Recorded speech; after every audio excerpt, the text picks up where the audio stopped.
I looked back through the last 5 days of chats and Oh, tried to okay, put it I have it in front together. of me. What do you mean Joel starts freak out? I never freaked out. Yeah, you did. Disagree. No, it was good freak out. All eyes are on Hurricane Sandy. The very latest on Hurricane Sandy. Now on Hurricane Sandy. There could be some factors with this storm that you might not normally see. A major concern given this type of storm is the possibility of prolonged power outages, as you know, and we're also working closely with Con Ed, as we always do. But this is a large, unpredictable storm, so be prepared for possible outages. Hard reality is that even if we do everything within our power to prepare, we can't stop the storm, and we can't completely mitigate the negative impact it's bound to have. But there are steps we can take now and to try to mitigate the damage as much as possible. So let me go through what we've done.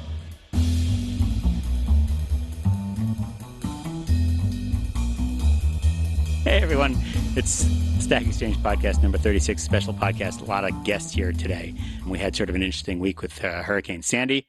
Interesting 2 weeks, actually. So I've got a whole bunch of guests here to fill everybody in. Started with my usual co-conspirator, David Fullerton, VP of Engineering. Yo.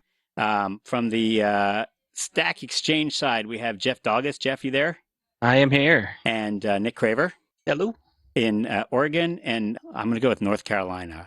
Yes. Respectively. I'm not going to try to get it any more localized than that because that's too hard. And those are a couple of engineers from Stack Exchange that were heavily involved in their failover to our other data center. And we'll be talking about that. We also have from Fog Creek Software, my co-founder, Michael Pryor.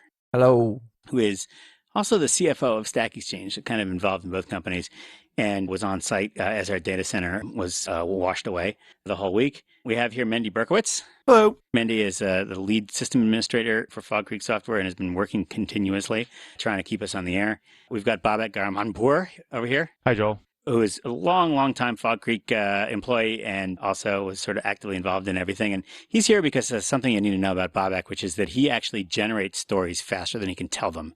So he could be continuously telling you narrating the story of his life and would never run out of things to tell you.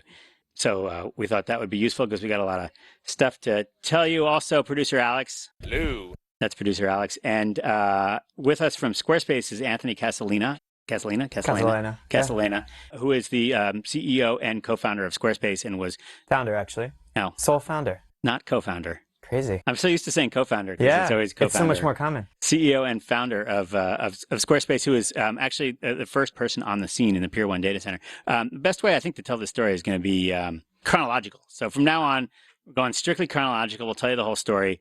We're in New York, for those of you that are not aware. And New York just got hit by a big old hurricane, Hurricane Sandy, which was not super strong as categories of hurricanes go. The winds were not that high, but it was very large, covered a wide area, and created a large storm surge, and that caused New York City to have a lot of flooding. And the flooding flooded basically all the streets downtown where our data center is located, and that's what started to hit us. So let's go back all the way to Monday night. Monday night, Nick, you got some of the early communications from Pier 1. What were they telling us on Monday night? Well, we didn't get anything directly from them for a while. We got emails later on. What happened initially was we were informed by Con Ed that they were cutting power at 7:40 p.m. to everything south of 34th Street in Manhattan. And that was to prevent even further electrical damage. So they knew they were going to take a hit. They wanted to come back up faster. So they flipped the breaker early. Then we were informed by Pier 1 that they were made aware of this, and they were turning on generator power between 4 and 5 p.m., I believe, so they wanted to be up and running for a few hours. So that's when it all started. Yeah, so we actually thought that this was just going to be like, all right, Con Ed will turn off the power, we'll run on the generator, everything will be fine, and then when this thing passes, they'll turn on the power again, and we'll all be fine. And in fact, at that point, I think Pier 1 was communicating, saying, don't worry about it, no problem, we got lots of gas, our generator's awesome. Etc. I don't think we were really expecting flooding, although technically our data center was in Zone A or whatever it's called, right? The evacuation zone. So they were telling people to leave. They did prepare the building for flooding. Like they pulled the cars in the building up to floor 2. The cars? Oh, the elevator cars. Yeah, so our building has a giant fuel tank in the basement and a pump there. It's probably like 20,000 gallons. At least. And that's according to New York building code. That has to be in the basement. But there's like a temporary holding tank on the roof where the generators are up on floor 17 or 18, and that tank's called the header. That'll come up a lot in this conversation. We know all about this now. There's a 20,000 gallon tank in the basement, about a 5,000 gallon tank called the header, and that feeds a whole bunch of generators. One of which is Pier 1's generator. Pier 1 has what they call a belly tank. It's only about 250, 300 gallons, and it's inside the generator. So that night before, the building pumped everything they could up to the header, filled up the header, pulled the cars up to 2.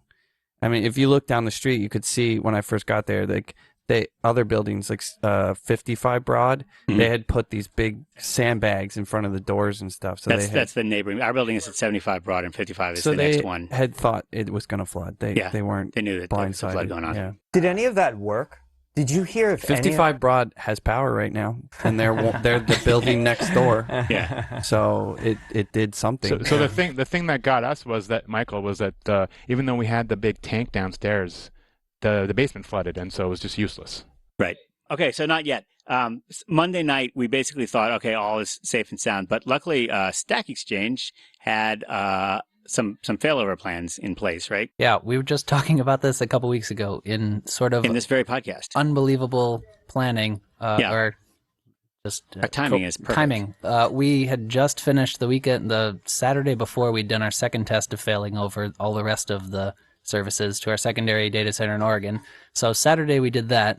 Monday the hurricane starts rolling in, and that's when Nick Craver and Jeff Dalgas and the sysadmins jumped into emergency. Let's finish everything there is in the secondary data center so that we're ready if we have to fail over.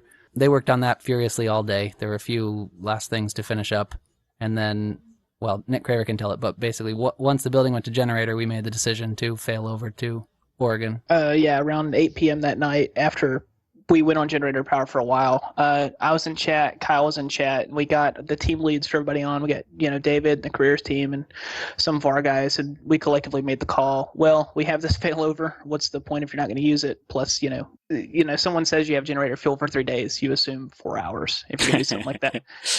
So we had planned Monday, besides the sites, there's a lot of stuff that keeps the company running, right? I mean, everything from financials, which not in this particular case, but, the things that build the servers, the build system, all that kind of stuff. That's what was Monday's kind of to do. All these like little small services that we're running. Right. I mean, the SC10 sites that we still have a few of keeping around, the promotions, the Activate, that kind of stuff. So we finished that Monday, and then at around 8 to 9 p.m., 8 p.m. we made the call, lowered the DNS TTO, which is you say this website's here, and you cache that for an hour. So we lowered that down so where the changing it takes effect quicker, so people get over to Oregon quicker. And then an hour from then, we started pulling everything we owned over to Oregon and shutting New York down. Well, we didn't shut New York down till the morning, actually. Yeah. So you moved everything over, went to sleep thinking, all right, all would be fine. I think we hadn't. Mandy, what had we heard by then on the Fog Creek side? Had we heard anything from Pier 1? I don't think we heard anything. I definitely heard on the news that that Con Ed was going to cut power downtown. Right. Definitely had a lot of people I knew that were impacted by that.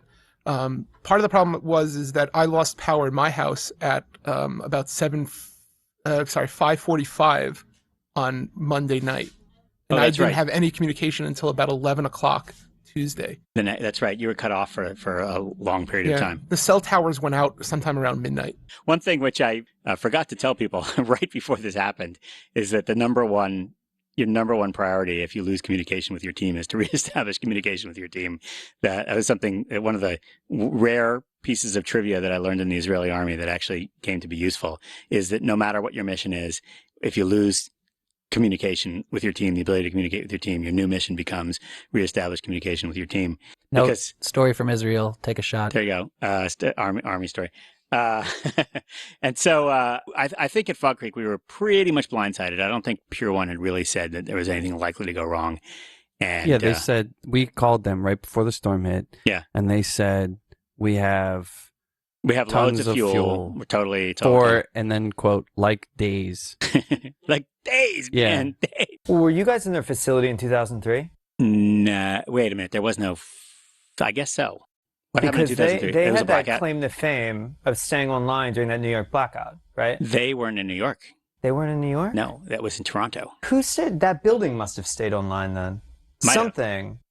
We moved. We were the first people in, like, the Joel software. One server was the first server in there's what they call Site 1, that little room. That's where I started too. Yeah. Yeah. And that was maybe 2004. Somebody could go back and look in the Joel software archives and see when that was. But I think that was after the blackout. And at the time they said, hey, when there was a blackout, we actually kept everybody up and running in Toronto. They actually had the Toronto Daily newspaper moved their operations into the Pier 1 data center in Toronto. Got it. Because it had a backup generator or something. At this point, Pier 1 has grown to be a much larger company, and New York is now kind of like a little tiny, dinky little outpost that I think they probably built. Joel Software was in Pier 1 during the blackout in 2003. We were? Yeah, Monday, February 3rd is when you went in there, and the blackout was in August. That makes me feel good because I tell that story, and I was like, I'm telling a bad story. No, I don't know. No, Joel's just old. He forgets. This one, I was like, I'm not going to question this one, but we were, Michael, were we in Hawaii at the time? Yeah, we were maybe not we in were. New York during the blackout. I think we might have been in Hawaii for Angus's wedding. Yeah. And we just never notice because the power just stayed on. So in Hawaii it did, yeah. No, in here. I mean the power for us. Pier 1. Yeah, server stayed up. Yeah. It was just running Joel software. We didn't even have on demand at the time. No. We were not in licensed software. Hawaii. I remember we were We were out working. of town though somewhere. We had those little. This is before MiFi's. Ricochet modems. Yeah, we had Ricochet. And there was like we were out in the backyard, and we were on our laptops, and we were still online. This is during the blackout. Yeah. At 217. Yes. Okay. But that's unrelated to Pier 1. This is completely unrelated. This is like going back to time. So anyway, Pier 1, yes. Back to the storm. So then the storm hit. The storm hit. And Monday night the storm hit. And it was, it was a storm. There was a lot of wind. A lot of trees were down. But there was a shocking amount of power outages around the New York area. And I think that was sort of the first amazing thing. And everything in Zone A just got flooded in the basement and up to, a foot or two and above street level in most places. But if you didn't live there, you didn't know. You didn't really notice. You had a lot of wind. Yeah. Stuff blew around. But yeah. I still walked the dog, even at the so-called peak of the so-called hurricane. Yeah. We got wet. The situation on the ground was a lot different than I think high up. Yeah. Like I live in Soho. I live on the 9th floor, and I mean, I was freaked out. Like in my apartment, it sounded like a jet. The windows were moving in and out. It was really like scary. But then, like even before the storm, when I walked downstairs on my street, Right. it seemed fine. There's and a then lot of even when buildings I in New York, so they actually protect you from a lot of the wind, unless you happen to be I'm in on the one corner. of those Yeah. wind tunnel blocks, Right. And then you get blown away. Yeah, it was just the worst part of the storm was the storm surge. Right. So the fact that the ocean just got pushed up. It probably happened actually It was even high tide. before. Like the hurricane was like at its peak at like 9 or 10 o'clock. But the flooding, they evacuated Pier 1 at some point, and Internet started posting that they were down. Yeah. Because the basement had started flooding, and they evacuated the building. And Internap is another data center that's in the same building as Pier 1. Yeah. So Tuesday morning, I wake up and I'm like, wait. I have a little foreshadowing here. Okay. So at 1 a.m., I look on Hacker News, and there's some link to the Internet posting that they got evacuated from 75 Broad, and I'm like, oh my gosh, this is gonna be us. We're in the same building. Like if they're down, We're what's on the going same on? floor. So I make a little group me pod on the cell phone because people aren't on the internet, and I get Menti and Bradford in there, our sysadmins, and I'm like, we have to start thinking about what happens if this goes down. And Bradford says, he's like, well, that's Internet, not Pier 1. It's like they're like a whole room over. He says, Pier 1's fine. I called, Yes. and Mendy's kind of like, yeah, this is why we should have a second site, but we don't. So we're, Yeah. we're not going to. I think that text might have actually come into you in the morning because that was right around when my cell phone cover was cut out. And thus making you look rather prescient or non-prescient. He said a data center swap is not even an option right now. Yeah. And Pier 1 is not in danger. But if they were, we are too late to solve this problem. So let's just go to sleep.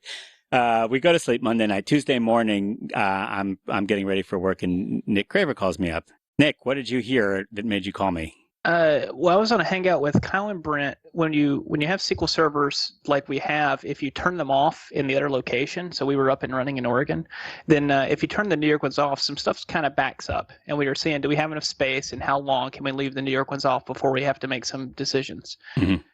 So we were like, well, let's call Pier 1, see how much gas they have. They said, all right, this is at 8:30 in the morning. They said, oh, we got till 9. So I hop off, go hang out. Say, Oh my god! well, So we've called got a them. whole day to get ready. And then they're like, well, what makes you assume that's tomorrow? Fair point. Call them back. Yeah, they have 30 minutes of fuel, according There was to them. really, I think what happened is there was really only one guy, Mike Mazzi, Yeah. in the Pier 1 data center who knew what was going on. And he was busy putting out fires pretty much the whole time. And so he didn't have time to call the knock in, They in started Montreal. to get him. They started to get him on a short leash, though. Like he was giving hourly reports.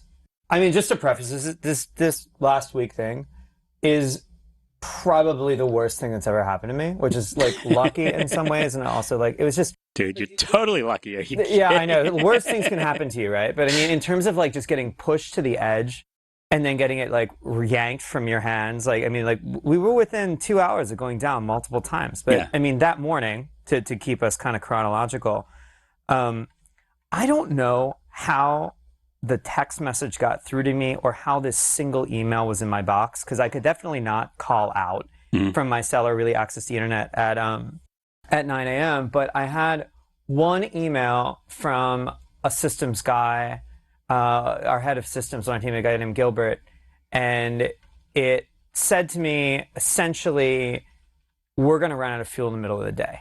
You know, I'm expecting 4 days, 5 days of fuel. Yeah. We've got till noon. And then I've got another text that somehow crept through from my VP of engineering, John Colton, that's just like, call me immediately. And so I'm sitting there in my apartment and I have these two signals. This is like 8 a.m. This is like 8 Tuesday a.m. And you had morning. no electricity, right? No electricity and no internet and just these two like, you're dead messages. No, like real bad. Yeah. I mean, this is really, really bad. Squarespace, I should mention, hosts 1.5 million websites for people. Lots and lots of websites. Yeah. So I sort of, within 5 minutes, for whatever reason, I'm just like, well, obviously, I'm not going to like hang out in my apartment today. So I took a backpack and put shirts in it and put, you know, like stuff I would put, like have at a hotel and like a knife and my iPad and like crazy stuff, right, in this backpack. And I start walking down to Pier 1 down Broadway, and I live about 15 blocks away. So I start walking down there, and I actually don't return to my apartment until Saturday. Wow. So I'm out of this backpack all week. And at nights I would go stay with a friend in Brooklyn. But anyway, I was just out of the backpack from that point forward. And so I walk down to the data center, and I get in there at about maybe 10 o'clock. And I immediately charge up and like start plugging in and access, you know, get online and get in contact with my team, as you said, is mission number one. That's a good mission number one. Because Pier 1 had given this notice that they're going to shut down at 10:45. That's what their website was saying. Right. Yeah. So I get there at 10 o'clock, and, you know, I'm there for two reasons. One, you know, if I can help, I'll help. Two, if we're going to shut down, I want to tell my guys the last possible second to minimize the downtime and just make sure I know what's going on. So I just roll in there. And, you know, you mentioned Mike Mazzi being there. I remember walking by the knock when I'm walking in and knocking on the window, and I'm like, you remember me? Because I remember Mike from 2004 and the years after that when I used to run you hadn't seen him Squarespace. since then? I hadn't seen him in years, I but haven't he seen him since then remembers either. me like always doing the maintenance on the servers and stuff like that. So I was like, hey man, remember me? And he's like, well, what's up? I'm like, I'm back. You guys are probably the biggest tenant in We're the Pier biggest 1. now. Yeah. Yeah, I think we're the biggest. And we have we're pretty close if you combine Stack and Fog Creek. We have like 10 racks or something like that. It's not a big data center. No, it's not huge. And It's a very small data center. I mean, probably maybe 10,000 square feet.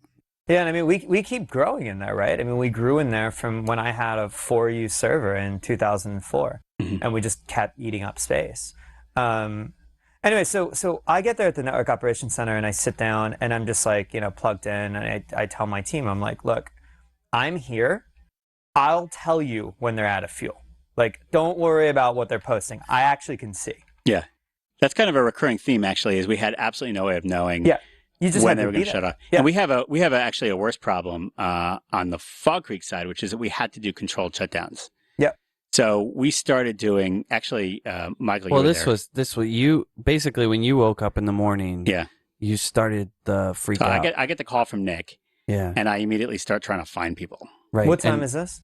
Like 9 o'clock or something Tuesday morning. So you've got the control says here shutdown 8. message. I'm there telling guys like, hold up. Yeah. Because something becomes apparent within like 30 minutes of me being there, which is that they don't seem to know how much fuel they have. Right. And the only way you would know that is because they're sending somebody up like 17 flights of stairs on a radio who can't call back down because it's too far. Yeah. And the thing is so loud that you can't even like call back down and report it.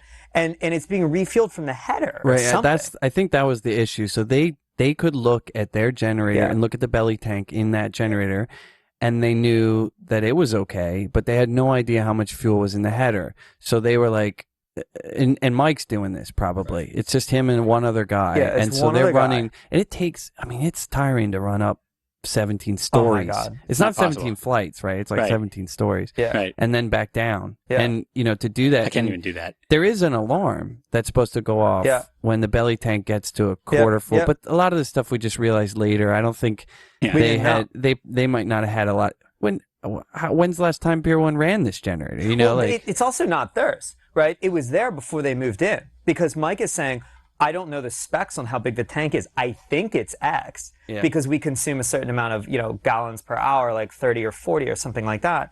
But he doesn't really know. So we're just like watching with a dipstick. I mean, it's. So let me say that when I showed up, so I was in my house in Brooklyn right over the bridge. So did you and first you find start out to it's freak from out? me? Yeah, and because you woke me up, and I had to freak out the night before because I thought it was a problem, and everyone sort of was like, "Don't worry, Pier 1's fine." And then you're like, "Go, go, go, go!" Like we're in trouble, and I'm like, "Okay, I need to go in there and see if there's anything I can do." So I walk across the bridge. It takes like an hour because the bridge is closed to cars, but they let pedestrians over. So I go over, and I knew they had flooding, so I go to our office, which is 2 blocks away, and I get these huge aquarium pumps that I have. So you did that before you even showed up. Right, because I thought maybe they'll need to pump something out. Yeah. They just So might need, they see, just different might need people a have, pump. You got toiletries and T-shirts. Yeah, I got- and a knife. Michael got aquarium pumps. Yeah. Yeah, They're pretty. Yeah, did anybody bring there's- drugs and guns? I, No, I have just- my shotgun at my house, Yeah. but I didn't bring it. Michael, actually, you specifically noted to me when I met you at like 10 a.m. that morning, oh man, I should have brought my shotgun with me. So let me tell you what it looked like when you showed up, right? So I come in, I'm walking down the street. First of all, there's generators running everywhere in that block. Like there's just smoke pouring out, smells like diesel. It's like nothing you've So ever every smelled emergency generator in is every on. this is a high-rise canyon. It This is doesn't a high just rises. smell like diesel. I mean, It's that in flooded the garage. Oh, There was that. just diesel everywhere. So there's one underground parking garage, and there's probably pictures on the internet. These cars had floated up out of the garage, and it looks like water, but if you look close, it's red. It's entirely filled with diesel. It's like just a tank ruptured in that garage. Right. And these cars had floated up in these diesel. The streets are covered in diesel. They're all wet. There's planters and everything. There was probably like 3 or 4 feet of water above the street. So I'm carrying this huge pump. It's probably like 40 pounds in a backpack. And I go down to Pier 1, and I just don't know what to do. I'm standing in the front. I open the door, and I try to walk. I fall right on my butt because the diesel's super slick. I fall down. So there's like a stone floor in the lobby there. Yeah, just fall right down. I don't know where I'm going. I haven't been there for like 6-7 years. So I go up to the second floor. And it's completely dark, Yeah, pitch Michael. black Like you everywhere. go in there and yeah.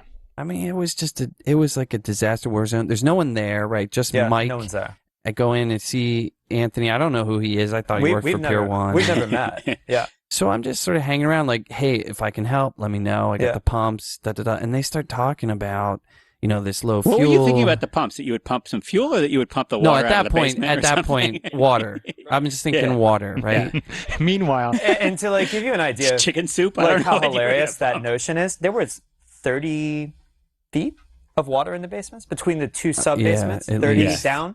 At least. I mean, these pumps were the ones I had were huge too, but if you think of what they actually needed to pump it out, it's like the size of a car, you know. It was more than one car. Some of the places that they pumped out, they actually built like metal like tubes down and welded them, you know, to create pipes in order to pump out something like the Brooklyn Battery Tunnel and all these things. Yeah, because they were pumping out these entire But even tunnels. for ours, you're talking tens of millions of cubic feet of water that filled up these basements. Oh, it took like 4 days of continuous pumping by the time they actually got the by real pumps 4 in trucks. there. Yeah. By multiple trucks. By It multiple wasn't trucks just with, one like, truck. Because then 2-inch we pipes. later learned that there was also a water main broken in our basement, refilling it as it's getting pumped. Yeah. So All they right, had we'll come to to pump. that. Wait, you're getting ahead of the story. Yeah. Okay, so we got Mike and Anthony now are in the We're in there in the basement. We're shutting down about 10:45 a.m. Bradford comes online. Well, don't forget the chat room. So the thing you did, right? Oh, yeah.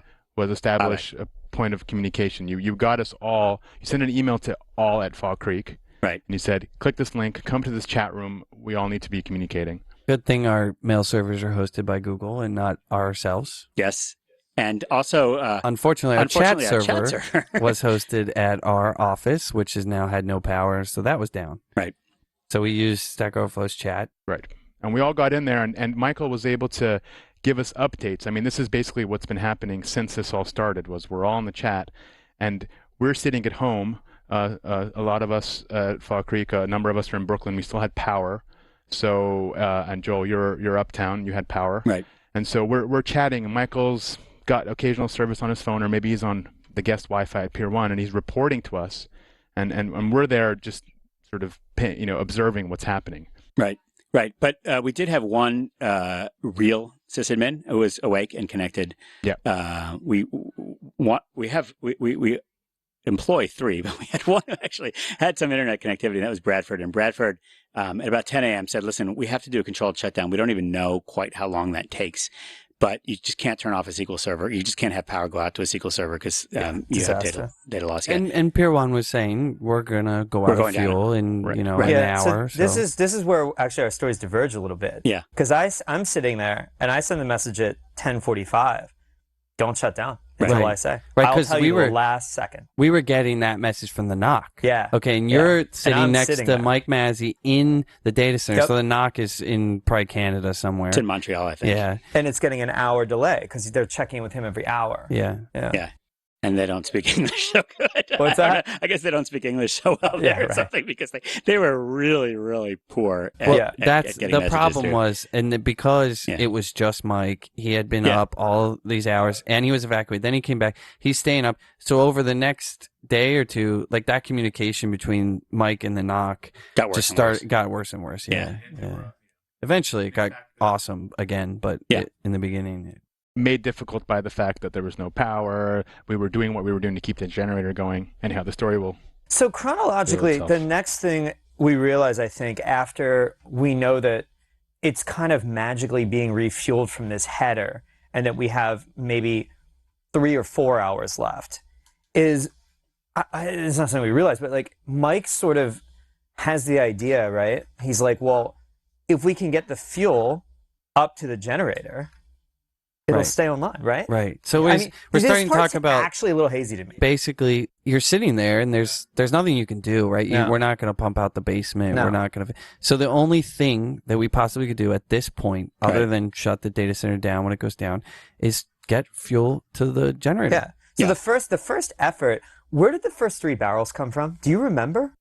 Well, I think John might have stolen them. John actually came in with diesel that he got at a gas station. Yeah, my VP of engineering, John, showed up with these little 1.5 gallon things of diesel before we understood, like, he just got all the containers of diesel he could find and filled them up as much as he could. Right. Which, of course, is like 20 gallons of diesel. Yeah. That's like 30 minutes. Still. There was a point where we only had 30 minutes of fuel left, so it actually ended up working. Yeah.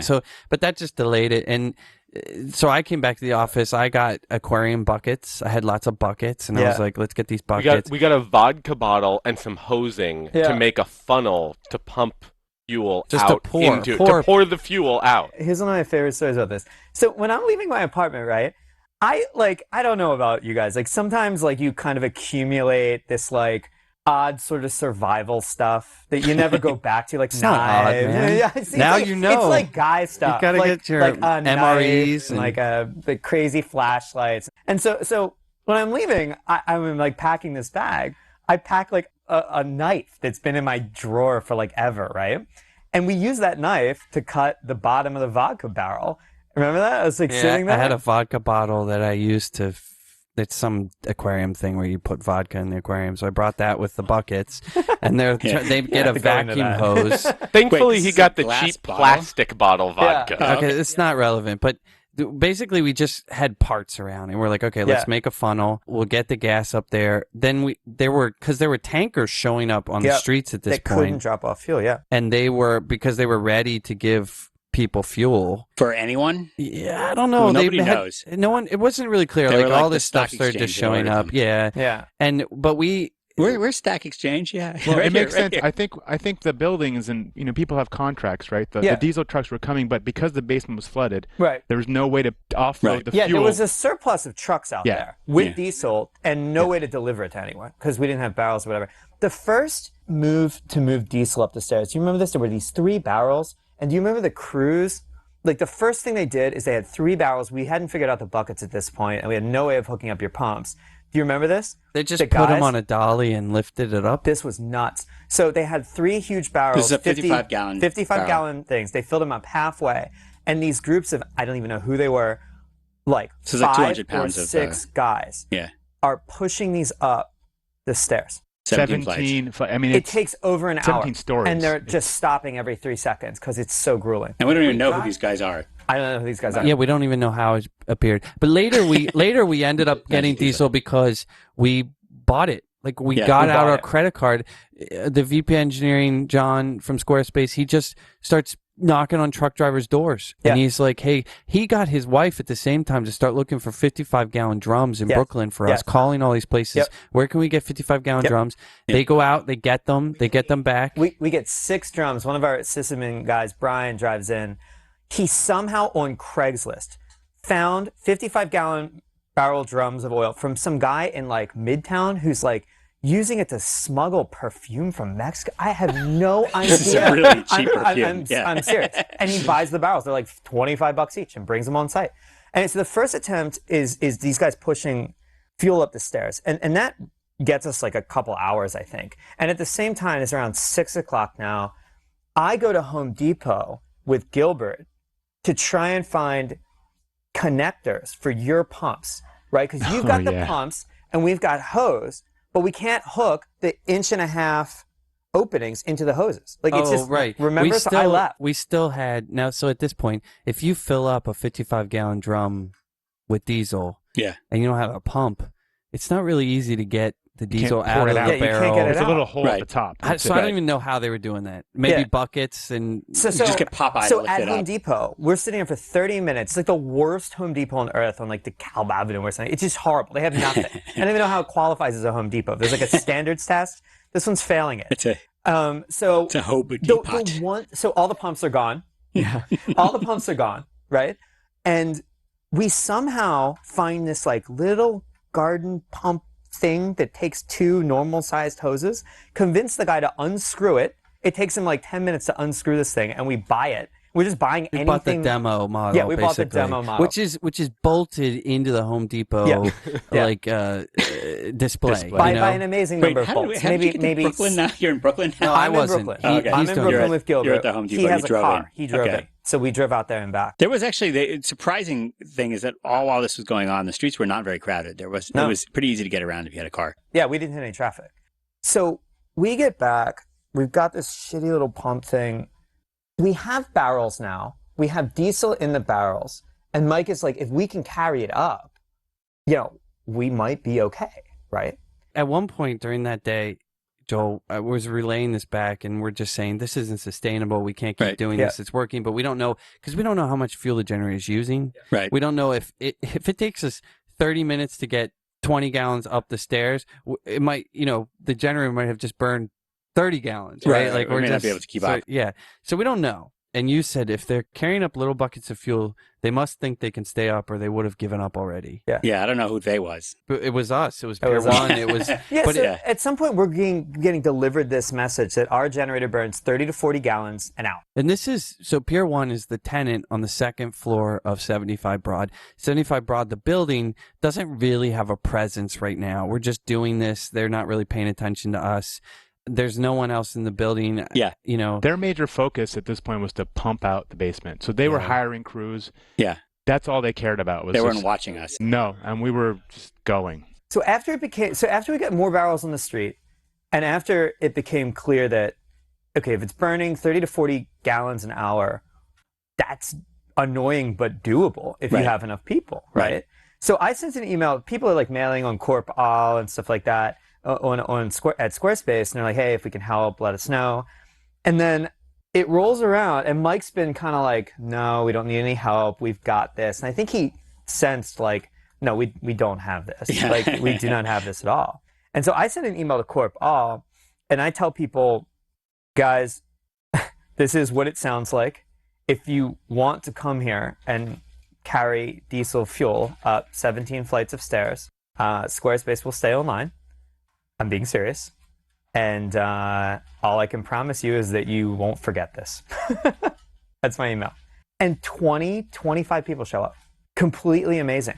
Did you guys have other guys on the ground at that point? So at some point during that day, after we took our servers down, and we forgot in that point in the story. So Fuggery took their servers down. We took them down from the knock. at about 10:30. When I had more of a presence at the data center, I started talking to Anthony. I realized he was a customer just like us. We exchanged information. I started to get a better feeling that like they just didn't know how much fuel they had, and we decided, you know what, let's just pull them back up. Yeah, we thought that as long as we had somebody there to see when the generator died and cut over to UPS, that would give us enough time to do a graceful shutdown. So we said, let's just bring it up again. So we took a total of about 3 hours of downtime. Voluntary. We basically had voluntary downtime. Because we just didn't have the information that you guys had at Squarespace. Yeah, you know? I mean, if I wasn't sitting there in the knock, we would have had the same thing. I mean, I was just sitting there watching. We had 3 hours of downtime, but I do not feel bad about it. No, anyway. that was the intelligent thing to do. This is a 100-year storm, folks. If we have 3 hours of downtime once for a 100-year storm, that's pretty good. Yeah, that's what I think a lot of people who are talking to me also don't realize about this, where it's like,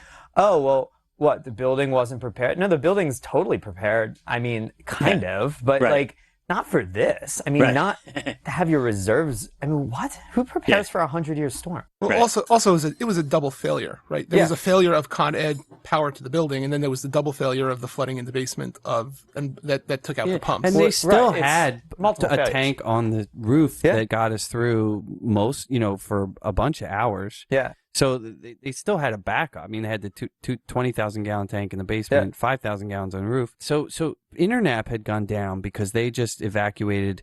They didn't have their own like fuel tank in their generator. So eventually they just gave up. They gave up. That was early on when the storm first hit. And I think they just went black.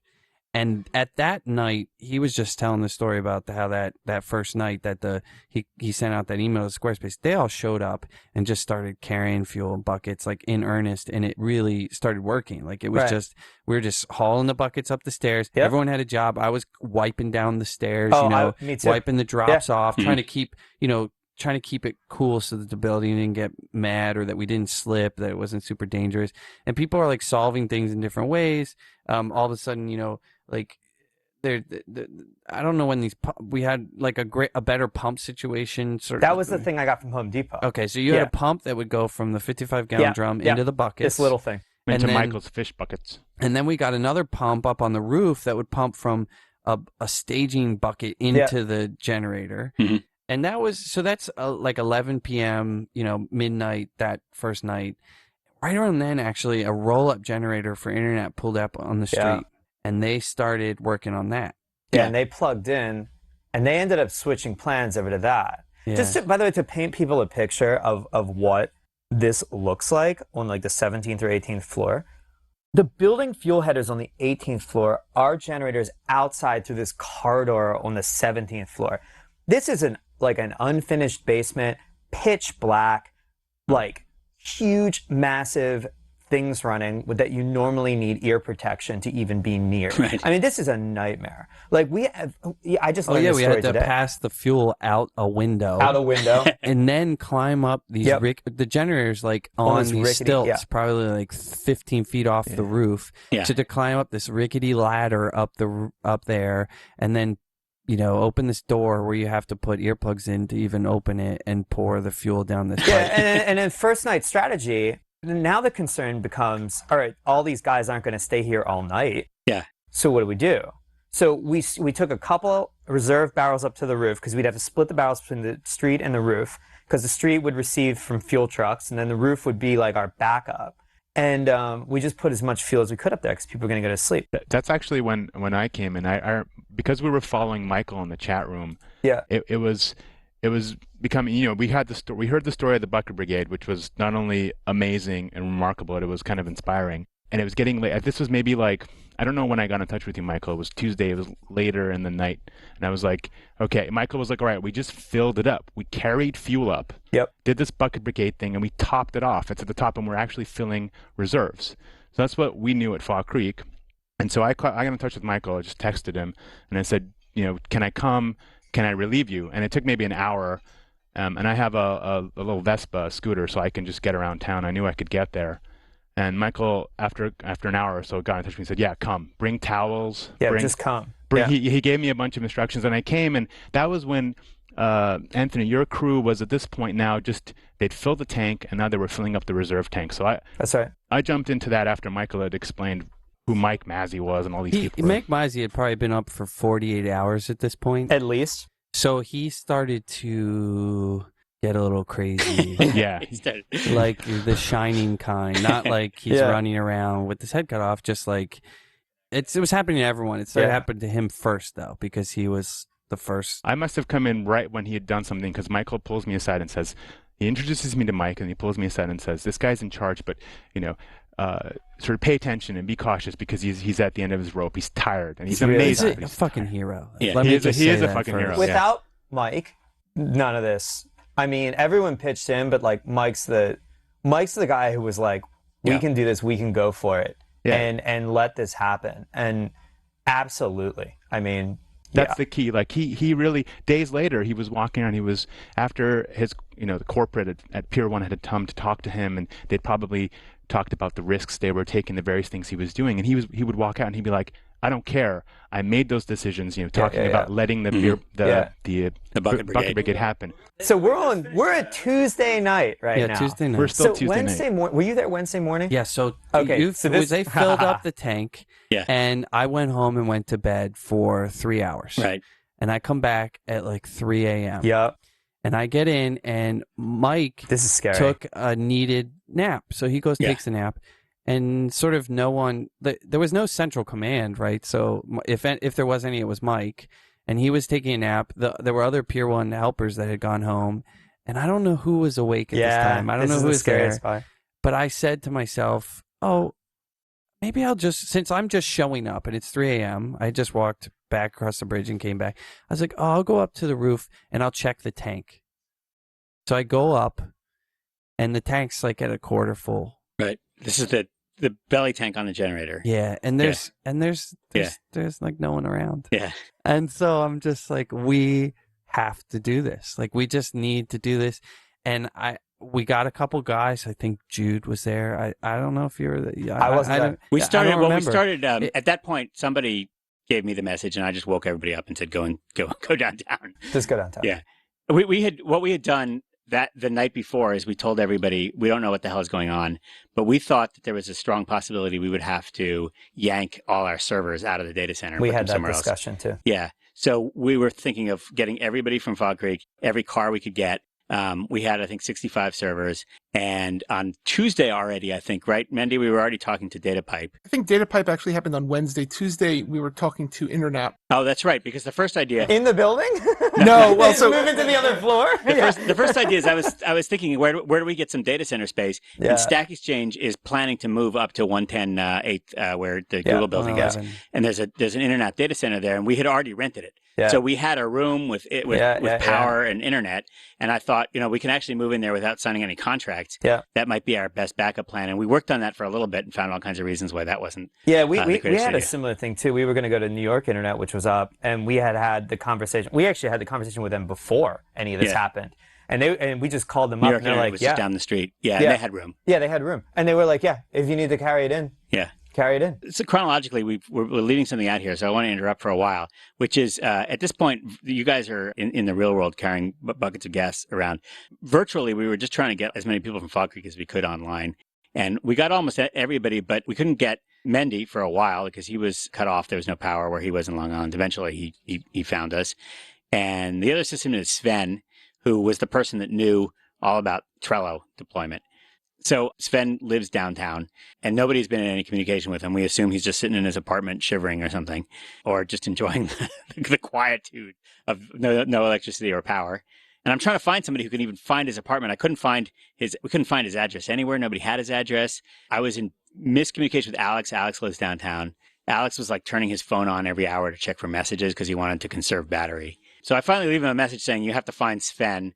I logged onto the 401k site for the company, and I have an administrator password on there. So we found Sven's address from the 401k site. I don't know which human resources violation that is. We send Alex over there. Alex goes, gets Sven, brings him uptown somewhere. I think to Brett's apartment. Well, he had right? to convince the doorman. to the let doorman him wasn't in. supposed to let anyone in, and I had to get him to tell me the apartment number because we only had the address. We didn't have the apartment number, and then it was 13 flights up with no elevator, so that was fun too. Yeah. So we got Sven uptown. Yeah. So that was, by the way, Sven, if you're listening to this, remember, when you lose communication with your team, your new mission changes to reestablish communication with your team. But anyway, we got him online, and the first thing he and Brett and a couple others started working on is moving Trello out of the building. They had a plan they've been working on to move Trello from our own physical hardware onto AWS.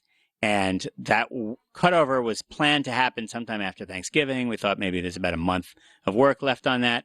And they finished that day, I think. Yeah, it took hours. Yeah, it took 6 hours. It was supposed to take about 3 weeks or something it would have like taken that. 3 weeks if it wasn't, the situation. And I'm sure it wasn't done in the most elegant and fastidious way, but it was there. And we got Trello off of Fog Creek's infrastructure without any downtime, cut over the DNS, and Trello is now in multiple availability zones on AWS. So yay!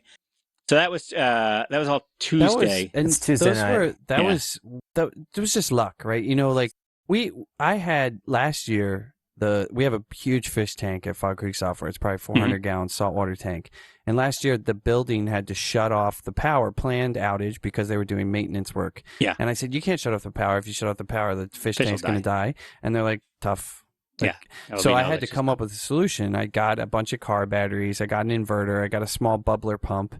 And I set it all up, at time, set it up, and it worked. It lasted like 2 days. When the power came back on, the fish tank was fine. A little worse for wear, but it worked. If that hadn't happened during this outage, the whole thing would have been screwed up. But it did work this time again because this outage last year. It's the same thing. Like we just got lucky that we were planning to move Trello to AWS. We got lucky that Stack Overflow was planning to move data centers, and that this all worked. We got lucky you woke up at night. We got lucky Squarespace employees come in. You got lucky I got a text message that got me to go down there. You got lucky we were filling out from the header tank. What? No. I mean, this is like we're after all time. Very competent hosting administrators. Yeah. And it's not that we were lucky. But I mean, it's is it luck that somebody actually thought, let's do it the old-fashioned, like a bucket brigade is going to work? Is that luck, or is that just like, let's just do what it takes? Do it. Yeah. You know what? One thing I should point out is that everybody laughs at us for having a data center in Manhattan, of all places. Like, why don't you have your data center out in a farm somewhere where these things don't happen? But the truth is, we got a lot of human beings to the data center quickly, and we had the ability to do the bucket brigade, and we could have yanked out our servers. We physically had the ability to do something because it was so close. Yeah, and also, I mean, just to that point, I completely agree with that. I mean, in the middle of nowhere, if there's some kind of earthquake or something, you telling me all these diesel trucks are going to show up like that? Right. I mean, the amount of resources that are going to pour into fixing downtown Manhattan is like, what, number one? I mean, it's like... It's a lot. Yeah, it's a lot. Well, it's commiserate to the risks and the vulnerabilities of downtown Manhattan, right? I mean, there's a lot more focus here. Yeah. And therefore we end up with a lot more resources down here as well. Yeah. When we filled up, when it was down to that quarter tank and everyone was sleeping, and we went down, I had just showed up at 3 a.m. and I went down to the street to get fuel. there was only one barrel with fuel in it, and there were no trucks around. Right. So all we could do was get that one barrel into the generator's tank, and that's what we did. And no one was awake till 6 a.m. So Right. I think if you fill up the generator tank, you maybe had 6 hours or something. And we were guessing at this point, but we think we had 6 hours. And at this point, or right away when we were doing the bucket brigade, we were just filling the belly tank of the generator. Yeah, we gave up on the header. And we had done something that was smart at the time, which was Pier 1 had closed the valves so that we wouldn't have our fuel spill over into any one of the other 8 generators or into the header. God forbid we help somebody else in the building. Well, they were already down. They were already down. They were off. They weren't going to use it. Yeah. There was no way. It would never work. We wouldn't have maintained it. Yeah. So Wednesday morning, I don't remember what exactly when they showed up, but this was the day when we had the day laborers. So Jesse and John went, I think, to just Home Depot and hired day laborers. No. What had happened was, the guys there's some from weird before. thing that we don't know all the details about. But when we were doing the bucket brigade, we saw people carrying buckets that we don't know who they were. They were taking our fuel that we had paid for with cash from these drivers on the street, and they were taking our fuel up to the header tank or some other tank, and we didn't know who they were or what they were doing, and we were asking them, like, where are you going? And they said some other company or something. But then eventually at some point they started carrying our fuel and to our tank, and we were like, okay, great, and then they left. But before they left, John asked them, hey, can you guys come back with some more guys tomorrow? Yeah. And they were like, sure, no problem. And he's like, we'll pay you, you just come back. And so they some did. crews from Home Depot. There's 2 crews. There's a Home Depot one too, but a lot of them were from that. You're right. And so 20 guys show up the next day. I'm at my friend's place in Brooklyn. Like one of my friends was nice enough to let me stay. And I wake up to this text message that is, can you get cash? And I'm like, yeah. He's like, you need to bring like $2,500 in cash down to like Pier 1 because I got these day laborers. And I wake up, I'm like, hey, friend, do you have any cash? She's like, yeah, actually I got $1,000. I'm like, what? Why? He's like, oh yeah, I used to be part-time as a bartender. I'm like, okay, give me all of it. We're going to ATMs. We're taking out more cash. I get $2,500. We take it in, and that day felt more peaceful, successful. Yeah, it just was a little bit more relaxed because we had a system. Yeah, we had a it system. Worked. The pumps are set up. Yeah. All we had to do was just keep doing it. Just keep doing it, right? Yeah. And so that night, we actually put a ton of fuel on the roof. Like much more than before, like barrels of fuel on the roof. We were just going, and we kept going and going until we could just fill it all up. Yeah, we just maxed it out. Yeah. Because we learned the lessons from the other night, which is like you have a big problem overnight, and so that was okay. That was Wednesday, and that's when we had been tweeting about it and stuff, and so the journalists started writing about the story. Yeah. And I think Huffington Post showed up and was in the data center, and The Verge covered us. And I think at that point we were just so happy with ourselves that we had like sort of gotten through the worst, and we think we had a temporary solution that we weren't really thinking of the ramifications of it. I was just telling all of our customers how much we loved them. I think I had a lot of diesel fumes, and I was very happy. I was just very excited. Like I couldn't believe how close we were to disaster and how we were coming back, and we were going to make it through this. That night, it was like we were going to make it. We actually thought they would. I think at that point we thought they would pump the water out of the basement, and then Con Ed would turn us on again, and then we could stop. Like some kind of like happy, simple thing, right? Yeah. No. So enter Thursday. Yeah. Thursday, I wake up not to a message that says bring money to the data center. Should have been happy to do. But to a message that says, you need to get here urgently. They will not let us in the building. They won't let these workers we have in the building.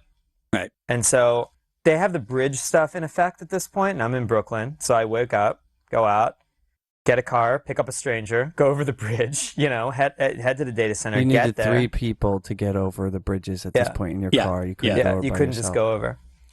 And I show up, and John Colton's there, and he's like, they won't let them in. Because if you think about it, it's this tough situation where, they don't want to get the building condemned or shut down. They want to actually fix the building, right? And they've been talking about getting this pump in place since day one, right? But And there's hasn't really diesel happened. barrels out front, and it's like it's not looking good at this point. A you pump know? to pump up the fuel up instead of us carrying This it. is Thursday too, so like stuff is starting to return to normal. Like Yeah. when you first came in on Tuesday, there's no police even. There's Right. nothing. The lights It's just don't a work. disaster. You're just trying to fix You have to things. fend for yourself. So that knife came in, and you know, like, you needed Yeah, you knife, needed got a to knife. protect You need guns and yourself. drugs. That Yeah. was the only thing that you could do.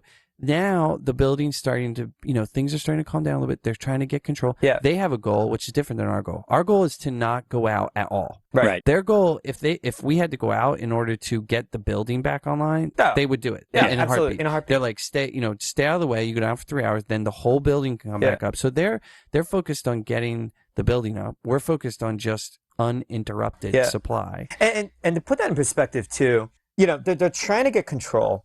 They're trying to secure the building area. And it becomes clear to me at some point that the people in charge, like, their understanding of what a data center is about the equivalent of you guys use phones. Yeah. Like, we're like telecom guys. I witnessed this amazing This building interaction. is known as a telco hotel, right? This is a building that serves data centers. Right. But these guys, It's their business. these guys who were in charge. Yeah. I was in front of the building and standing there, and Roger, this guy who was whatever, he's not going to listen to this podcast. He's sitting there in front. He'll dial in. He's sitting in front talking to this FedEx guy. Apparently, it was this guy in like a wife beater shows up, and he's like, "You guys need packages?" And the Roger guy's like, I don't know. Wait, there's telco guys in here. Those telco guys need their parts. And it's like, what? These guys are in charge. Holy crap. But they weren't I'm really trying in charge. Yeah, they were. they were. I mean, they weren't. But he meant nobody they weren't was leading. They Yeah. weren't They controlling. No, but they weren't were controlling. like assuming control. The building manager starts to take it. So the day before, the building manager, she like walked through the Pier 1 data center where we were there, in our 25, and she's like, oh, you got, she could see we're totally tired. We haven't slept in 40. And she's like, you guys are doing such a great job. You're working really hard. Everyone keep their spirits up. She was like, She was being a happy. great, Normal person. happy cheerleader. Like they're working on this basement. We're working on the data center. It's like no one, but then like everything shifted. Do you know why it shifted? I know why it shifted. This is why it shifted. It was starting to shift anyway, but then something really bad happened. When they refused to let the workers into the building, John Colton took these 20 guys, got all the money that we had. No, not all the money that we had. Got some of the money that we had, took them a couple blocks away and said, hey, they shut us down. We can't do this. I'm sorry. Here's $40 each. We're sorry. There's just no work today. So he gives them like $40 each, and he gets some handshakes and whatever, comes back into the building. 30 minutes go by. We're on floor 2. Someone comes in from the lobby, points straight at his face, and goes, you need to get down to the fucking lobby right now. Get down to the lobby. Michelle wants to see you. You're in big trouble. Go down to the lobby. 9 guys had stormed the lobby. There's this massive chaotic scene between these day laborers, who, by the way, we later learned that original company that was asking them to haul fuel, when it failed, they didn't pay them.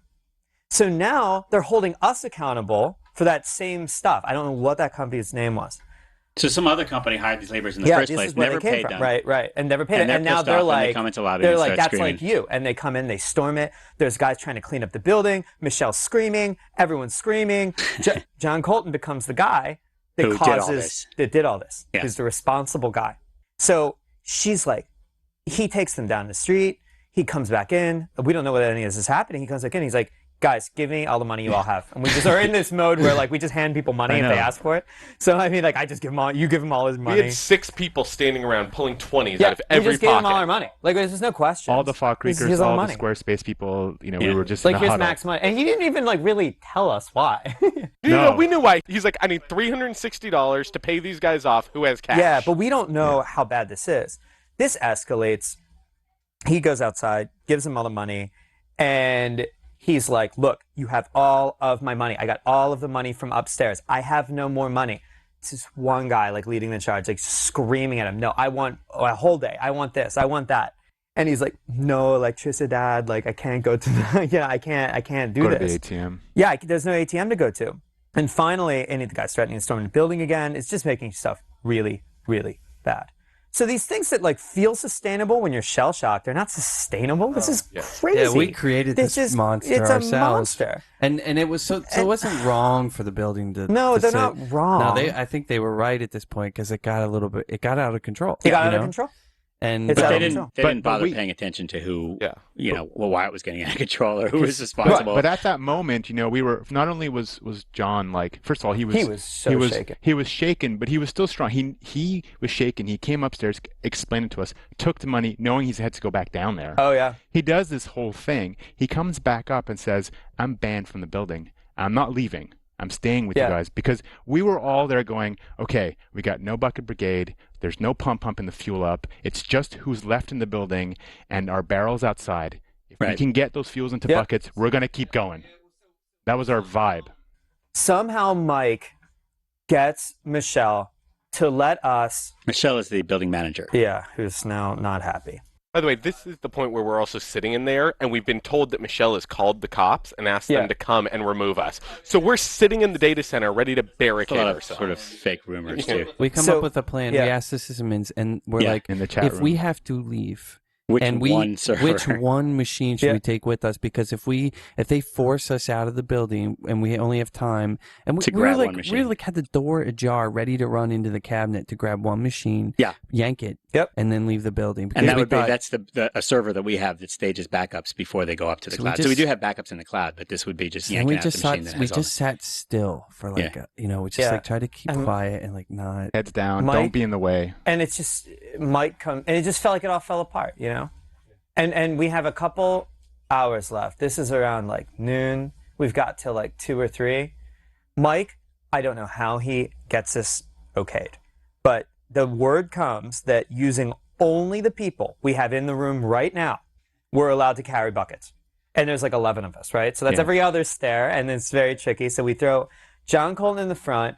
We end up carrying stuff. I mean, I was on 2, Carl was on 4, Matt was on 6, I think. You were up there. Was there. Bobek was there. Yeah. Michael. Reggie from Pier 1 was upstairs. It's just that's it. Just max effort. Whoever is here, you're now carrying buckets. So we started carrying. We probably carried up 15 buckets. We carried 15 because I was in charge of counting. All of a sudden, they're like, shut it down, bring it down. And we go downstairs and we're like, what happened? They're like, no, that's it. That's the last bucket we're ever going to carry in this building. You're done. That was it. The fuel, whatever we had up there, that was it. And we didn't know. They were saying that they were going to work because in hindsight, what was going on was they were getting close to solving their solution, which was pump the fuel to 17. But they couldn't tell you that because that would make your life better. Yeah. They had to. In fairness, hold on. They said it to some people, but in that room, I thought. So I spent Tuesday and Wednesday with Joel, and I thought the information coming through the chat room was bad. Sitting on Thursday inside that data center room, there was so much different information going back and forth. Yeah. None of us knew what the hell was going on. Yeah, you distrusted all information to such a maximal extent. So we go up there after this word is given to us that we're done.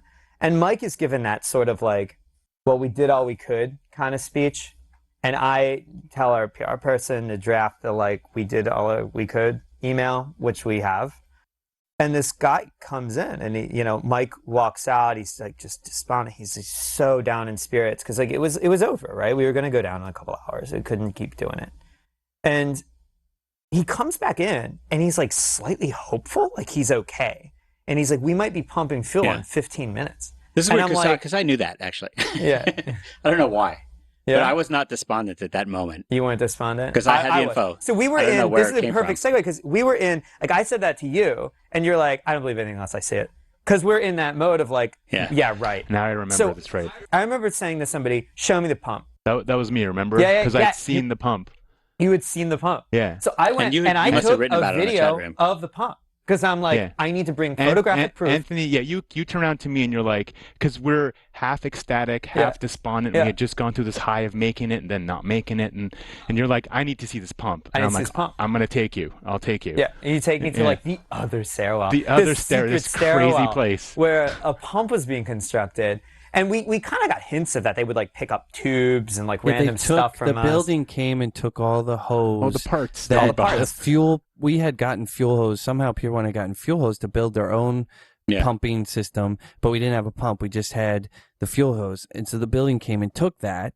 I guess Mike, said here if you can use it, because the pump that they were using had to come from somewhere else. All the pumps that were in the building were destroyed, and this was like a giant pump. Yeah. And they used the fuel hose and they used the pump, and it was working. Yeah. And they took video, and we were like, they're just communicating really badly. Yeah, that they were working. See, this is the nature of the fog of war here. The other stupid thing that I take a drink, learned from the Army.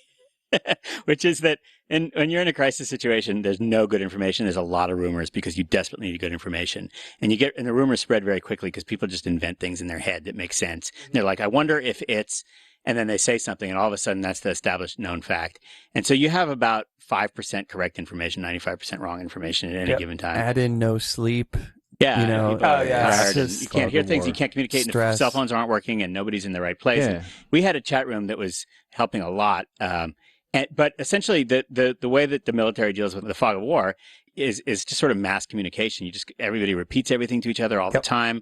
Very disciplined passing of information on. Because if you can get from like 5% information to 7% information, then you're like, you're smartest guy on the block. You're the smartest guy on the block, and you win the war. You win the battles. And that's essentially what our goal was, to try to push through. We had everybody in one chat room. And Anthony, I don't think you saw our chat room, but there were hourly status reports. Yep. I would go in every couple hours and summarize everything I thought I knew, just to see if anybody contradicted me, just to get one version of the established truth out there, and also to sort of find out what sysadmins were working on, what the various teams were working on. See, this is that whole co-founder situation. He goes there and has to inhale the fumes. Yeah. And then you're like central command. I'm like trying to kind of have. It was.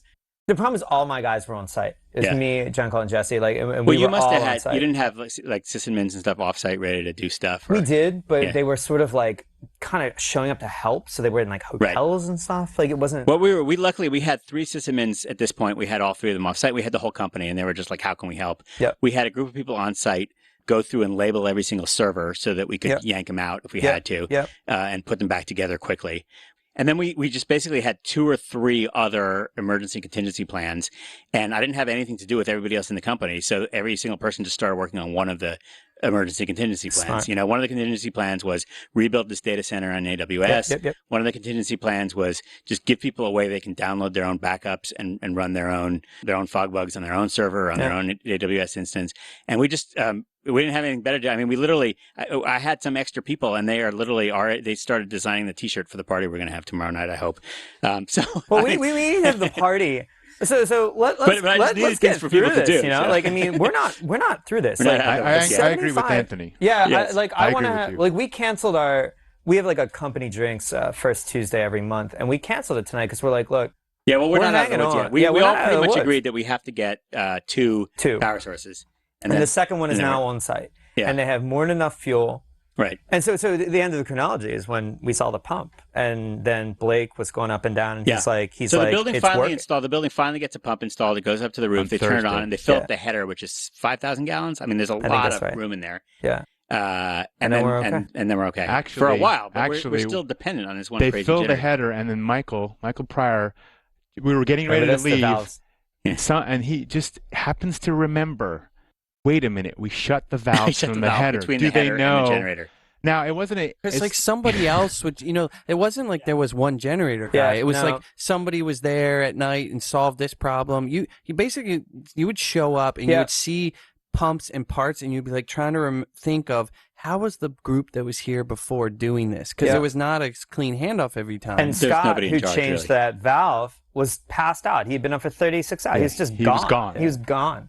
And we remember, and so Michael's got his jacket on. We were getting ready to go because the building is hating on us. We want to leave. Oh my God. The pump is up and running. We leave. We may not be able to come back, but so we're sort of hanging out a little bit, just trying to make sure everything is okay. And Michael remembers this thing. We go to the Pier 1. I think Anthony, you and I go, and you knock on the door because they'd also at this point locked the knock, so we couldn't just go in freely. The DC, not the. Oh, the DC. That's right. The data center. Office in the data center. Yeah, they're the place where they were, their office. And we go in and you remind. Luckily, Mike understood. He's like, okay, I know what you're saying. Yeah. I think they're still will shut. check that. I will check that. And we were like, okay, it's in your hands. And that Blake guy they sent from Atlanta or whatever was like, he's like, yeah. Oh, yeah. I'm like, yeah, okay. So that was that guy's so great. At some point when we saw Mike was so frazzled like so many times after the couple of days, I was like telling Joel, and I think Joel just like went ballistic to Pier 1 Corporate and was like, get people down there. Get them help. That was funny to listen to. And we were pissed. I mean, there were different times where we were pissed but they did it. They did it, and the people I had that they flip brought out on them on Twitter, but that they was did enough. it, and the people they brought were amazing. The people they brought were amazing. Amazing. They were that were Blake totally guy. He was like, yeah, I've been doing this for like 20 years. They were super smart. Totally like. We were just amateurs. We had no idea what we were doing. To be fair, as soon as we knew about Hurricane Sandy, these people should have been positioned in New York. That would have been the obvious thing for Pier 1 to do. And the truth is, I haven't confirmed this, but I really suspect that Pier 1 was just thinking, Mike's totally got it under control. No. There was a point. The knock was sitting there saying, well, there's some problems, but it's okay. Don't worry about it. Mike's got it under control. There was a point, it was probably Wednesday, where I was like, Mike, these guys you're talking to, put all your bosses on the phone. Yeah. And I know he's like reluctant to do it because it's like, you don't want to put all your bosses on the phone and have some guy, me. No, Mike is one of those like, I will totally take care of this. Yeah, I will do this. I'm taking care of this. Yeah. I'm like, put them all on the phone. I'm not like, I'm on your side. Don't worry. Just put them on the phone. And I remember getting on the phone with these guys and I'm like, it is over. You are going down. Okay? You're going down. We're carrying fuel up steps. All of my company showed up.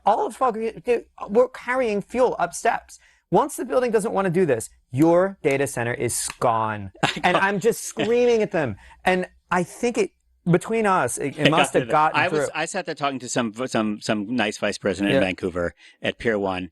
And I said, do you know what's going on in your data center? He's like, oh, I totally know what's going on. I've been talking to the press all day, he said. Of course I know what's going on in my data center. And I said, did you know that the building's not letting anybody in, that they got police tape out? So somebody's put police tape up. We don't know why.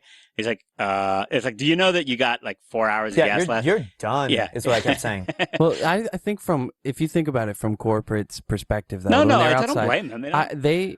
They were basically like, well, yeah, but they're not going to, the only solution during part of that problem was to actually have people carry diesel. It wasn't get a pump. There are no pumps that can pump up 18 stories. That takes 3 days to get that pump. Am I going to get 3 Army stories? Hold on. They couldn't go and ask. They couldn't ask the customers to actually carry diesel. They couldn't ask it. So from their perspective, they were down. They were basically like, yes, we're going to go down. They didn't think they were going to go down. We can do in the time. Corporate never thought they were going to go down. They didn't think that. Part of the challenge also is that there was no expectation of reinforcements, right? For at least Wednesday and much of Thursday, no one had any idea of what Pier 1 was actually doing to help solve the problem. Just like there was really not a lot of information as to what the building was doing to help solve the problem. Information thing. Like so when you have, here's the thing, when the shit hits the fan, another Army story, it's not when bad shit is happening like that, you often find yourself doing something that only has a 1% probability of success, and it's going to take 2 days. And you do it anyway because there's nothing else to do. You have no other choice. You start doing that. And we did that at Fog Creek in 4 or 5 different cases. There's a lot of cases. We're literally trying to move files onto AWS as fast as we could. We thought it was going to take 7 days. We went out to JNR. Bobak went out to JNR, bought a whole bunch of hard drives, and we started loading it on. And we got somebody at Amazon to be ready to take those hard drives and put them on AWS for us. And that was going to take 6 days instead of 7 days.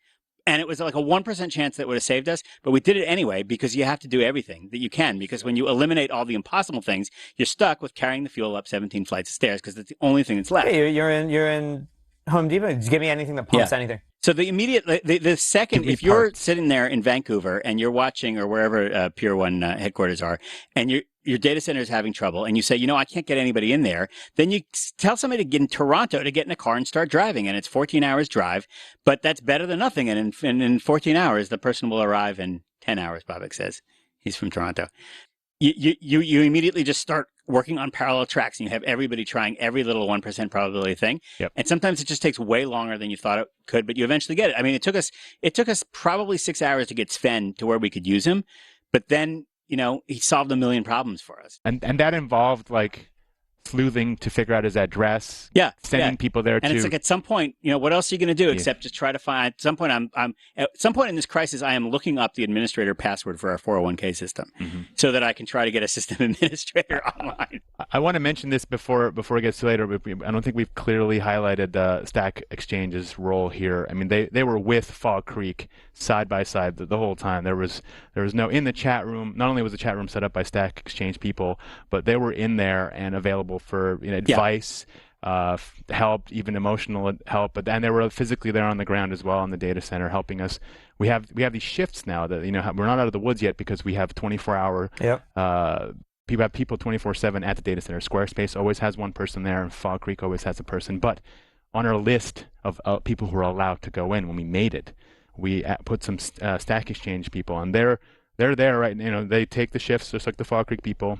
And even though they don't have any assets there that are in production right now, I don't think, right? They're there and they stand guard and get back to us. So it's basically, let's get the status quo. Basically starts Friday. Things start to calm down. Yeah. Right? Thursday night they got the pump going. Thursday night they got the pump going. Friday things start to calm down. Pretty much Friday, and then throughout the weekend, we're in a situation where we have a schedule of people that are allowed in the building, who are sitting there waiting to see if the generator crashes so that they can get word out. And we can do a graceful shutdown and do anything else that's needed on site. We already have all kinds of contingency plans to yoink our servers out if we need to and all that kind of stuff. And those are all in place if we need them. And the dev team at Fall Creek is all working on bringing up a lot of stuff, mostly on Amazon's infrastructure for backups. Yeah, we have the same plans. We have the same we have the same discussions there. Okay, what do we need to carry? What right. How many people is it going to take?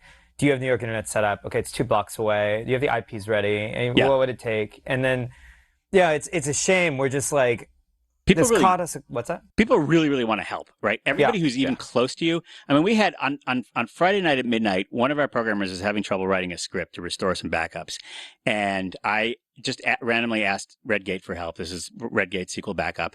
And I just emailed Neil Davidson at midnight New York time on Friday night, between Friday and Saturday, and said, hey, can you help us with this thing? He's already awake, even though it's 5 a.m., 5:30 a.m. in UK. He's awake. He's like, don't worry, we're on it. Send us some sample data. We'll get you the script. No problem. He gets the chief architect of SQL Backup, who lives in Malaysia, on the phone. He's like, all right, he's still awake. Can we get some overlap time here?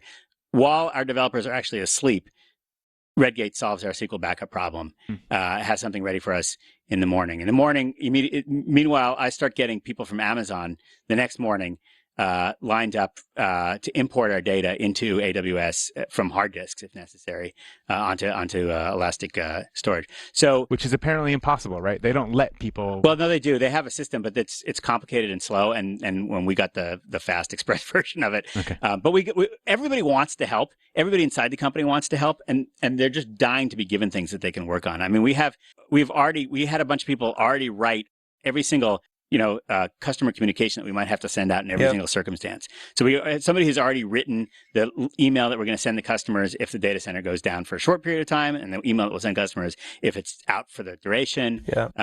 We've got instructions for how they should restore their backups, all kinds of stuff like that. Yeah, and we were just like same exact experience. We were just a couple months away from, global redundancy is already on our roadmap. This isn't like something we're thinking about now for the first time. It's just like, it's so frustrating because, we had a small systems team for a while, and you can't do this kind of thing and keep everything running and have global redundancy unless you really scale that team up. And so, we're already making those plans, and it's like, well, what do we do now? Well, the same exact thing we were doing before. We had a lot of people on the Twitters supporting us and being like, you guys are doing great. And they're like, we love you. You guys are doing awesome. But I think partially why we didn't hear a lot of negative stuff is because we didn't go down. I mean, we were down for a little bit, and you guys weren't down. We also both companies, not to start patting ourselves on the back too heavily here, but we both were really, really good at the communications. Yes. And we learned that from the last crisis we had, where we had some kind of a DNS bug, something that affected some of our on-demand customers, and we were just really bad about getting the messaging out and getting it consistently out to customers in all channels. And having learned from that, the very first thing we did is we had a designated person on customer communication full time, and there were like shifts. And that person was responsible for Twitter and Facebook and emails to customers and the blog, and was just sort of sending consistent messages out at all times, and was just basically giving our customers kind of all the news. And I think that what was really interesting is the very first day there was some hacker news thing. It was like, Fog Creek's about to go down. It was like, why the hell don't they have triple geographic redundancy? And blah, blah. Those are my favorite. Hey, I don't blame them for saying that. No, that's what I would have said. It is our fault for not having triple. Like their customers don't care. That was what the they message just want was to about. use our software. I know that was what the message was on the first day. On the second day, the whole message was about how we're carrying buckets up to the roof to try to keep the servers alive. And so, I mean, we'd given the good communication, I think, really helped. We'd given people a lot of we'd explain what was going on. I think they knew pretty well what was going on, and also they were all around the world watching images of New York, and there was that feeling that you have, like, you're not there. And, they felt for us too. It was sort of a combination of a number of things. But if we hadn't communicated, if we hadn't explained what was going on to them, they would have most likely hated us. Well, also, the communication was very real, right? There were videos, there were pictures. It wasn't like some corporate speak or press release. It was, here's up-to-date info as we're getting it. The lead photo was like one of the support guys standing there with a headlamp on in a T-shirt carrying 2 buckets of fuel. That was Max. My second message out, I mean, the first one, before we really knew what was going on, was sort of like formal. And then the second one was like, hi, Anthony, I'm in the data center. Here's what I see. Mm-hmm. Our similar sentiments around, just Squarespace. I mean, they so responsive, so proud of those guys. I mean, it's really, really amazing. All right. You've been listening to Stack Exchange podcast number 36, and it was rather a special Hurricane Sandy edition. I want to thank everybody who's been with us today. Anthony Castellana from Squarespace, Nick Craver, and Jeff Dalgas. We haven't heard that much from Jeff. Jeff, say hi. Hey, guys, nice job, by the way. Very nice. Who are engineers, both developers and sort of system administrators. We have sort of a DevOps thing here at Stack Exchange. Stack Exchange gets an A+. Absolutely. Michael Pryor, most of who you've been listening to with Anthony telling the story is Michael Pryor, my co-founder here at Fog Creek. And you heard Babak Garamanpour. Hey, Joel. And David Fullerton, Mandy Berkowitz, sysadmin from Fog Creek. And producer Alex. And we'll see you next week. Everybody's supposed to say, see you next week. Bye. See you next week. See you soon.